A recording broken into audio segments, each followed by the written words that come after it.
Hi అండి. Welcome to our channel story telling by Purna. ఈరోజు నేను మీకు వినిపించబోతున్న కథ అవకాశవాది అయిన భర్త. మరి ఆ కథలోకి వెళ్దాం రండి. లక్ష్మికి పెళ్ళయింది. ఆ పిల్లకి పెళ్ళవుతుందా? అసలు ఆ పిల్ల తల్లిదండ్రులకి ఆమెకి పెళ్లి చేయగలుగుతారా లేదా అని సందేహించిన వారంతా ఆమెకి పెళ్ళయినాక ఆమె భర్తను చూసి తెగ వింతపడ్డారు. ఆమె అదృష్టానికి ఈర్ష్య చెందారు కూడా. లక్ష్మీ భర్త ఎర్రగా బుర్రగా అందంగా ఉన్నాడు. మంచి పర్సనాలిటీ.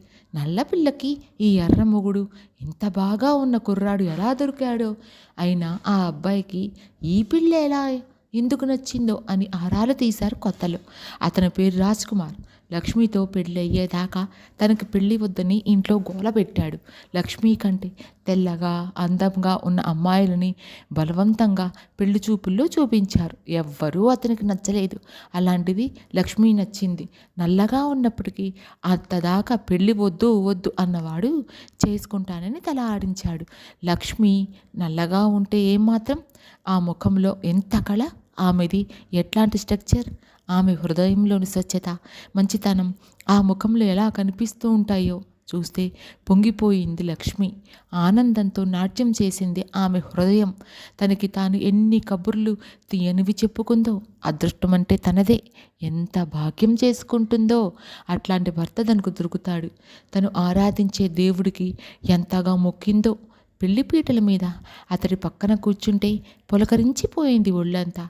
ఇంకా తాను దేనికి దిగులు పడాల్సిన పని లేదు. జీవితంలో ఇక నుంచి అంతా సౌఖ్యమే. అమ్మా నాన్నలు తనను చూసి బాధపడాల్సింది ఏమీ ఉండదు. ఇంకా ఇంతదాకా తన గురించి ఎన్ని తిప్పలు పడ్డారో పెళ్లి చేయడం కోసమని. వాళ్ళకెంత ఆనందం కలిగిందో. పెళ్ళైన రాత్రికే కార్యం ఏర్పాటు చేశారు. పెళ్ళికొడుకు వైపు వారే పెళ్లి చేయడం చేత రాత్రికి తరలింపు కార్యక్రమం జరిగింది. లక్ష్మిని రాజ్కుమార్ని కారులో ఊరంతా తిప్పారు బ్యాండు మేళంతో. తెగ సిగ్గు వేసింది లక్ష్మికి. కార్యం జరుగుతున్నట్లు ఊళ్ళో అందరికీ తెలియాలా ఏంటి? ఇట్లా ఆచారం ఎందుకు పెట్టారు పెద్దలు అనుకున్నది. కారు నెమ్మదిగా పోతూ ఉంటే రోడ్డు పక్క నుంచి అందరూ కారులో ఉన్న వాళ్ళని చూసేవాళ్లే. పైగా కారులో తమ ముఖాలు అందరికీ అవుపించేలాగా లైట్ ఒకటి. లక్ష్మి తలదించుకుని ఉండిపోయింది. ఉలిక్కిపడి చూసింది. తొడ మీద చెయ్యేసేసరికి రాజ్కుమార్ ఆమె వంక చూసి నవ్వుతూ చేతితో నొక్కాడు ఆమె తొడ మీద. లక్ష్మికి నరాలు జివ్వుమనలేదు. రక్తం వేడెక్కలేదు. ముఖంలో ఆవిర్లు రాలేదు. నరుగుల్లో ఇట్లా చేస్తున్నాడేంటి? ఎవరైనా చూస్తే ఏమనుకుంటారు? ఇతనికి సిగ్గనేది లేదా అని ప్రశ్నించుకుంది. ఆమె హాయిగా ఊపిరి పీల్చుకుంది. అతడు తొడ మీద నుంచి చేయి చేసిన తర్వాతని. కార్యం గదిలోకి వెళ్ళాక మగాడు ఏం చేస్తాడో అమ్మలక్కలు ముందుగానే చెప్పి ఉండడం చేత గదిలోకి వెళ్ళేటప్పుడు మాత్రం గుండె దడదడా కొట్టుకుంది లక్ష్మికి. రాజ్కుమార్ ఆమెను దగ్గర తీసుకుని ఆమె పెదాలను గట్టిగా ముద్దు పెట్టుకుంటుంటే ఆమెకి పరవశత్వం కలిగి తను అతన్ని కావలించుకుంది. ఆమె ఇంకా ఆ తీయదనాన్ని అనుభవిస్తుండగానే చప్పున ఆమెను తోసేసి పక్కన కూర్చోమన్నాడు. ఆమెకి అర్థం కాక అతడి ముఖం వంక అలాగే చూస్తుంటే ఏం వినిపించలేదా చెవుడా అన్నాడు కఠిన స్వరంతో. ముఖంలో ఆనందమంతా ఆవిరవుతుంటే ఆమె కూర్చొని తల ఎటో తిప్పింది. ఇడు చూడు అనగానే ఆమె చూసింది. నిన్నే ఎందుకు చేసుకున్నానో తెలుసా అనగానే తల అడ్డంగా ఊపింది. ఏం మాటలు రావా? గట్టిగా అరిచినట్లే అన్నాడు. ఎందుకు చెప్పండి అంది బెరుకుగా చిన్న గొంతుతోటి. నువ్వు నల్లగా ఉన్నావు కాబట్టి. అదిరిపాటుగా చూసింది. ఇట్లా మాట్లాడుతున్నాడేంటి అసలు? అతడి ప్రవర్తనలో మాటల్లో మృదుత్వం ఏమాత్రం లేదేంటి? ఇంత మోటు మనిషా? ఆశ్చర్యంగా ఉందా? ఉండే ఉంటుంది. అవునా? ఏం చెప్పాలో లక్ష్మికి తోచలేదు. ఆమె చెయ్యి లాగి తన చెయ్యి పక్కన ఉంచి చూడు ఇద్దరికి ఎంత తేడా ఉందో అన్నాడు వెక్కిరింపుగా. లక్ష్మికి చాలా కష్టంగా తోచింది. తన రంగుని వేలెత్తి చూపుతూ ఎగతాళి చేస్తున్నాడు తన భర్త. మొదటి రాత్రి అయినా ఎందుకు చేసుకున్నాననుకున్నావు? నా పక్కన నిన్ను చూస్తే కాకి ముక్కుకి దొండపండులా ఉన్నాడు అంటారు. నువ్వు కాకివైతే నేను దొండపండునన్నమాట. నా పెళ్ళం నాకంటే అందంగా ఉండకూడదు అన్నది నా పాలసీ. పైగా అందగత్తెని చేసుకుంటే అందరి చూపులు దాని మీదే ఉంటాయి.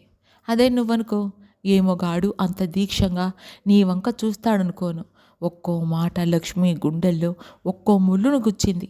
ఆమె కలల ప్రపంచం ఒక్కసారిగా తలకిందులైపోయింది. అగాధంలోకి ఎవరూ కాపాడలేని అరణ్యంలోకి వచ్చినట్లుగా గిలగిలా కొట్టుకున్నది ఆమె హృదయం. ఎంతగా మురిసింది తన భర్త గొప్ప అందగాడని, ఎట్లా పొంగిపోయింది తనంత భాగ్యవంతులు మరొకరు లేరని. అంతా ఆ పొంగంతా చప్పున చల్లారిపోయింది. అందమైన దేహం ఉన్న వాళ్ళకి అంతే అందమైన హృదయం కూడా ఉంటుందని భ్రమించింది ఇప్పటిదాకా.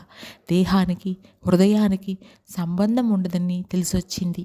కానీ ఏంటి ఉపయోగం? పెళ్లి ఉచ్చులో చిక్కుకుంది. ఎలా బయటపడడం? ఎవరు కాపాడుతారు తనని? రాజ్కుమార్తో పాటు అత్తవారింట్లో అంతా అట్లాంటి వాళ్ళుగానే కనిపించారు లక్ష్మికి. ఆమె మామయ్యే వాళ్ళలో కాస్త నయం. ఇలాంటి విషయాల్లో ఎక్కువ జోక్యం కల్పించుకునేవాడు కాదు. ఎక్కువగా బయట పనుల్లో ఉండేవాడు. అత్త ఆడబిడ్డ ఎప్పుడు ఏదో ఒక వంకతో లక్ష్మిని బాధించడమే పనిగా పెట్టుకున్నారు. అందరి బట్టలు ఆమె ఉతకాలి. కొత్త కోడలు అన్న స్పృహ వాళ్ళల్లో ఉన్నట్లే లేదు. అన్నేసి బట్టలు ఒకేసారి ఉతకడం అలవాటు లేకపోవడంతో మొదట్లో నడుం పట్టేసినట్లు అయ్యేది. వంట వార్పు కూడా లక్ష్మి మొత్తం చేయాల్సి వచ్చేది. లక్ష్మికి ఆ పనుల్లో కొంచెమైనా సాయం చేయాలన్న జ్ఞానం వాళ్ళల్లో లేదు. స్వర్గం వస్తుందనుకుంటూ నరకంలోకి వచ్చి పడింది. నిజానికి లక్ష్మి అమాయకురాలు కాదు. స్వతహాగా ధైర్యస్తురాలే తప్ప ఏమీ లేకుండా మాట పడడం ఆమె స్వభావానికి విరుద్ధం. అత్త ఆడబిడ్డ ఏ కారణం లేకుండానే తనని సూటిపోటి మాట్లాడడం, విసుక్కోవటం ఆమెను బాధిస్తూ వచ్చాయి. వాళ్ళేదైనా అంటే వెంటనే తాను కూడా ఎదురు సమాధానం చెప్పాలని కూడా ఆగిపోతూ వచ్చింది. తనలో ఇంత ఓర్పు ఉందా అని ఆశ్చర్యపడింది. కానీ ఓ బానిసలా ఆ ఇంట్లో వాళ్ళు తనని చూస్తుంటే ఇంతకాలమని భరించడం, ఎదురు తిరగమని ఆమె రక్తం ఆమెని పోరు పెడుతుంటే నిభాయించుకోలేకపోయింది. ఆమె రక్తం ఉడికి ఎదురు తిరిగిన ఆ రోజు మా ఇంటికి వెళ్ళి అమ్మా నాన్నని చూసి వస్తాను అంది లక్ష్మి భర్తతో. ఆఫీస్కని బయలుదేరుతున్నాడు అతను. 4 రోజుల క్రితమే కదా మీ నాన్న వచ్చి ఈ ముద్దుల కూతురుని చూసిపోయాడు. అప్పుడే అటు గాలి మళ్ళిందా? ఈసడిస్తున్నట్లే అతడి గొంతు ఈ మాటలు వినిపించినట్లే ప్రత్యక్షమైంది అత్త. నువ్వు ఇంటికి పోయి కూర్చుంటే ఇక్కడ పనులన్నీ ఎవడు చేస్తాడే? నీ తాత, విన్నావుగా అంటూ వెళ్ళిపోయాడు రాజ్కుమార్. అట్లాగే నిలిచిండిపోయింది. లక్ష్మి ఇంటికి వెళ్ళేందుకు కూడా తనకు హక్కు లేదా? ఏమే ఇంకా అట్లాగే నిలబడ్డావు? కొయ్యమల్లే పని లేదనుకుంటున్నావా? అరిచింది అత్త. నేను మా ఇంటికి వెళ్ళి వస్తాను. ఏదో నిశ్చయించిన దానికి మళ్ళీ అంది. ఎంత ధైర్యమే నీకు? అప్పుడే మొగుడన్నా అత్తన్నా అంత అలసైపోయారంటే మీదకొచ్చింది. నేను ఈ ఇంటికి రానప్పుడు పనంతా ఎవరు చేశారు? ఎదురు నన్నే అడుగుతావా? ఎప్పుడు నోరెత్తి మాట్లాడని దానివి ఇప్పుడు ఇలా మాట్లాడుతున్నావు. ఏం చూసుకుని మాట్లాడుతున్నావే? ముందు దొడ్లోకి పద. ఆ గుడ్డలన్నీ ఎవరు తూతారనుకున్నావు అని రెక్కపట్టి లాగిపోతూ విదిల్చింది లక్ష్మి. అట్లా చేస్తుందని అనుకోకపోవడం చేత ఆ విధిలింపుకు పడబోయి నిలదొక్కుంది ఆ అత్త. ఉతకడానికి మీరు లేరా అని అడిగింది. పుట్టింటికి అప్పుడే వెళ్ళింది. లక్ష్మిని చూసి ఏదో జరిగి ఉంటుందని ఊహించింది తల్లి సావిత్రి. ఆమె ఇంకా అడగకముందే జరిగినట్లు చెప్పింది లక్ష్మి. కూతురంటే సావిత్రికి అపేక్ష ఎక్కువ. ఆమె కూతుర్ని మీ అనలేదు. పెళ్ళయ్యాక అత్తవారి లేనికి సర్వస్వమ్మ అని ఎప్పుడూ కూతురికి చెప్పలేదు. ఇంతదాకా భర్త సంగతి కానీ అత్త ఆడబిడ్డ ఆరళ్ళు కానీ చెడుగా ఎప్పుడూ లక్ష్మి చెప్పలేదు. దాచుకుని ఓర్పు చచ్చిపోయాకే కూతురు ఎట్లా బయటపడిందని సావిత్రి అర్థం చేసుకుంది. లక్ష్మిని అత్తవారింటికి వెళ్ళమని బలవంతం చెయ్యలేదామె. ఒకరోజు గడిచింది. ఇంకోసారి వేచి చూద్దాం అనిపించి సావిత్రికి చెప్పి అత్తవారింటికి వెళ్ళింది లక్ష్మి. అత్త మామ ఆడబిడ్డ వీళ్ళెవ్వరూ ఆమెను పలకరించలేదు. వంటి గోడలోకి వెళ్ళింది. వంట చేసే ఉంది. తను లేకపోతే మాత్రం పని మామూలుగానే చేస్తారన్నమాట. తను ఉంటే పనంతా తనకే అప్పచెప్తారన్నమాట. ఆఫీసు నుంచి రావటంతో ఉంటే లక్ష్మిని చూసినప్పుడు చప్పున ఆమెని తన గదిలోకి లాక్కుపోయాడు రాజ్కుమార్. ఎక్కడికి పోయావే అని చెయ్యి మెలితిప్పాడు బాధ వచ్చుకుంటూ. మా ఇంటికి అంది భయపడకుండా. మీ ఇంటికేనా? ఇంకెవడింటికైనానా? చెప్పవేం అని ఆ మాటలతో అతడు అంటుంటే అసహ్యం పుట్టింది. అంతకంటే మంచిగా ఆలోచించలేరా? ఆలోచించని. ఎందుకు ఆలోచించాలి? మన పెళ్లి కాకముందు ఎవడో రామకృష్ణ అనేవాడు మీ ఇంటికి ఎప్పుడు వస్తూ పోతూ ఉండేవాడుట కదా, వచ్చినప్పుడల్లా గంటల గంటలు ఒకటే మాటలుట కదా, నిజమా అబద్ధమా అని జుట్టు పట్టుకొని లాగబోతుంటే గోళ్ళు గోళ్లతో ఆ చేతిని పీకింది. అబ్బా అంటూ వదిలి చెయ్యి చూసుకుంటున్నాడు. నిజమే, అతను నాతో పాటు చదువుకున్నాడు, మా బంధువుల అబ్బాయి, అందుకే ఆ చనువుతోనే వస్తూ ఉంటాడు, అందులో తప్పేముంది? ఆమె కంఠంలో స్వచ్ఛత, నిజాయితీ. ఎంత తేలిగ్గా చెబుతున్నావే భయం లేకుండా. నాకు తెలిసింది నిజమేనన్న మాట. మా కొలీగ్ ఆ రామకృష్ణ గాడి సంగతి చెబుతుంటే ఏమో అనుకున్నా, నిజమని ఇప్పుడు తెలియందే. అయినా ఓ పరాయి మగాడికి అంతసేపు మాటలు చెప్పాల్సిన పనేంటే? వాడికి నీకు ఏమీ లేకపోతే అంటూ ఆమె బుగ్గల్ని చేత్తో ఒత్తుతూ చెప్పు చెప్పవే అన్నాడు ముఖం క్రూరంగా పెట్టి. నొప్పితో అల్లాడిపోయింది లక్ష్మి. శారీరక బాధ కంటే మానసిక బాధే అధికం. అతడన్న మాటలకి హృదయం తూట్లు పడింది. ఆమె కళ్ళ వెంట నీళ్లు తెలిసాక ఆ రకమైన నీళ్లు కళ్ళ నుండి రావటం అదే తొలిసారి. ఏ అధికారంతో రాజ్కుమార్ తనని ఇలా హింసిస్తున్నాడు? అవకాశం ఇచ్చిన తనేనా? తాళి కట్టినంత మాత్రం చేత తన మీద సర్వహక్కులు అతనికి సంక్రమిస్తాయా? తననెందుకు సహించాలి? తిరగబడమని హృదయం అణుచుకుంది. ఎట్లానో ఇష్టం వచ్చినట్లు ఆమెను తిట్టి కొట్టి అలసిపోయి వెళ్ళిపోయాడు రాజకుమార్. జీవశ్చవంలా ఆ గదిలో లక్ష్మి. అట్లాగే ఎంతసేపు. లక్ష్మి అత్తవారింటికి వెళ్ళాక సావిత్రి మనసులో లేదు. అక్కడేదో గొడవ జరుగుతుందని నిశ్చయంగా తోచింది ఆమెకి. ఓహో వచ్చిందే తడువు అక్కడికి వచ్చింది. వచ్చి చూసింది. ఒళ్ళంతా పచ్చి పుండయి మూటలా పడి ఉంది లక్ష్మి. నానా యాతన పడుతోంది లేవలేక. సావిత్రి తల్లి హృదయం తల్లడిల్లింది.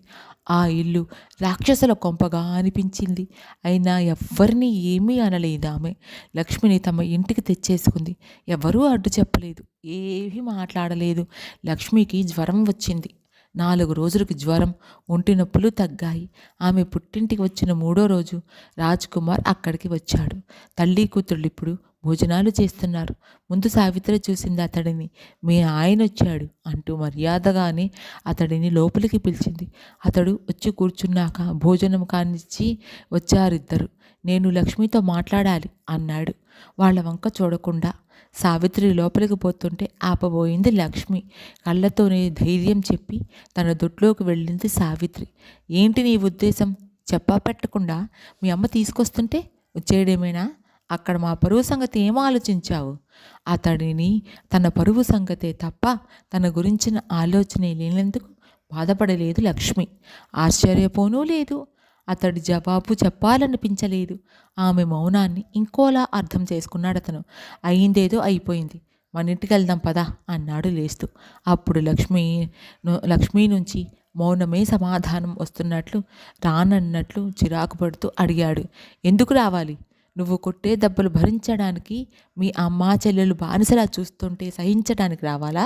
మొన్న నువ్వు మృగంలా నన్ను పెట్టిన హింసకే నా ఒళ్ళు ఎట్లా హోనమయ్యి ఉంటుందో ఆలోచనైనా చెయ్యని వాడివి నీతో వచ్చి కాపురం చెయ్యాలా నేను? ఏం బాగానే ఉన్నావు కదా, తిండి కూడా తిన్నావు కదా. ఇప్పుడే దొడ్లో ఉన్నప్పటికీ సావిత్రికి ఆ మాటలు వినిపిస్తూనే ఉన్నాయి. ఆమె ఉండబట్టలేక అక్కడికి వచ్చి 2 రోజుల జ్వరంతో తిండి లేక నీరసించిపోతే ఇప్పుడే కాస్త మజ్జిగతో అన్నం పెట్టాను బాబు, కొంచెం దాని ఆరోగ్యం బాగవని అప్పుడొస్తుందిలే అంది. లక్ష్మీ వంక నిప్పులు కురిపిస్తున్నట్లు చూస్తూ వెళ్ళాడు రాజ్కుమార్. నువ్వు చెప్పింది ఆ పశువుకు అర్థమవుతుందా అమ్మా అంది తల్లిని కావలించుకుంటూ లక్ష్మి. కూతురి తలని అనునయంగా నిమిరింది సావిత్రి. వారం రోజులు గడిచాయి. లక్ష్మి పుట్టింటిని వద్దనే ఉంది కదా. రాజ్కుమార్ మళ్ళీ రాలేదు. ఉత్తరం వచ్చింది. ఏ భర్త భార్యకి అట్లాంటి ఉత్తరం రాసి ఉండడేమో. నువ్వింకా అక్కడే ఉంటావా? నా అనుమానే నిజమని గట్టిగా అనిపిస్తోందే. ఆ రామకృష్ణ గాడు వస్తున్నాడు అనుకుంటా. ఇంకేం రావాలనిపిస్తుంది నీకు? వాడితో పక్క మీద సుఖం దొరుకుతుంటే నేనెందుకు ఇంక నీకు? ఇట్లా చండాలమైన భాషలో రాశాడు. ఏమోలో రాజ్కుమార్ తన భర్త అని ఉన్న కొంచెం భావం కూడా మాయమైపోయింది లక్ష్మిలో. తనని ఎవరో పేరు పెట్టి పిలుస్తున్నట్లు తోచి ఉలిక్కి పడుతూ దొడ్లోంచి ముందు గదిలోకి వచ్చింది లక్ష్మి. గుమ్మం వద్ద నిల్చుని ఉన్నాడు రామకృష్ణ. నువ్వా కృష్ణ, రా రా అంది కుర్చీ చూపిస్తూ. ఇక్కడికి ఎప్పుడొచ్చావు? చాలా సన్నగా బలహీనంగా కనిపిస్తున్నావేంటి అడిగాడు. వచ్చి 10 రోజులయ్యిందిలే. ఏమైనా విశేషమా? నర్మగర్భంగా నవ్వుతూ అడిగాడు. ఉద్దేశం గ్రహించి అట్లాంటిదేం లేదు కృష్ణ అంది సన్నగా. ఆమె గొంతులో తను ఆశించిన రియాక్షన్ కనిపించలేదు అతడికి. ఏదో సంగతి ఉందని తేచింది. అమ్మ లేదా ఇంట్లో? ఎట్లా ఉంది మీ దాంపత్యం? ఓకేనా కదా? అబద్ధం చెప్పాలనిపించలేదు. నువ్వు వచ్చినప్పుడు మా ఆయన సారీ ఆ రాజ్కుమారు ఉంటే ఎట్లా ఉండేదో, ఏం యుద్ధం జరిగేదో. అదేంటి లక్ష్మి అని విస్తుపోయాడు. అంతా చెప్పింది. నోట మాట రాక కొంచెం సేపు అట్లానే ఉండిపోయాడు. నీ జీవితం ఎట్లా అవుతుందని కొంచెం కూడా ఊహించలేదు లక్ష్మి.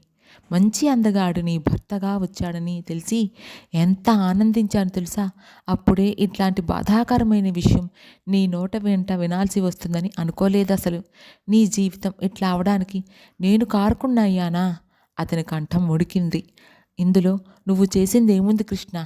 అతడి హృదయం అలాంటిది. నువ్వు కాకపోతే మరొక వంక అతడికి దొరికేది. అయినా నాకేం తోచడం లేదు కృష్ణ. ఇట్లాగే ఎంతకాలమని కూర్చోను? మళ్ళీ ఆ నరకంలోకి వెళ్ళలేను. చుట్టుపక్కల వాళ్ళ మాటలు వింటుంటే జీవితం మీదే ఆసక్తి నశిస్తోంది. లక్ష్మి గొంతులు నిరాసక్తత. అతను తన దగ్గరికి రమ్మని మళ్ళీ వస్తే వెళ్ళను. అతనితో కాపురం చేయడం ఇంక ఒట్టి మాట. మనసు మారదు కదా. అయినా మీ ఆడాళ్ళు ఊరికే కరిగిపోతూ ఉంటారు. మారదు. అతడి విషయంలో ఇంకా మారదు. అయితే విడాకులయ్యి నీ బతుకేదో నువ్వు బతుకు. ఇవాళ ఆడవాళ్ళు ఎన్ని పనులు చేయడం లేదు. నువ్వు చదువుకున్న దానివేగా, కంప్యూటర్ నాలెడ్జ్ కూడా ఉందాయే. ఎక్కడైనా ఉద్యోగం దొరక్కపోదు. నేను కూడా ప్రయత్నిస్తాను లక్ష్మి. అప్పుడే వచ్చింది సావిత్రి. విడాకులు ఇమ్మంటావా కృష్ణ? మరీ అంత దాకా తీసుకుపోవడం మంచిదా? ఒక్కతే ఈ లోకంలో ఎట్లా బతుకుతుందయ్యా? మేము ఎంతకాలం ఉంటామో? మా తరువాత దాని పరిస్థితి ఏంటి? కృష్ణ సరిగ్గానే చెప్పాడమ్మా. నేనెవ్వరికీ భారం కావడం నాకు ఇష్టం లేదు. ఆ నీచుడితో కలిసి ఉండటం అనేది జరగదు. నా కాళ్ళ మీద నేను నిలబడతాను.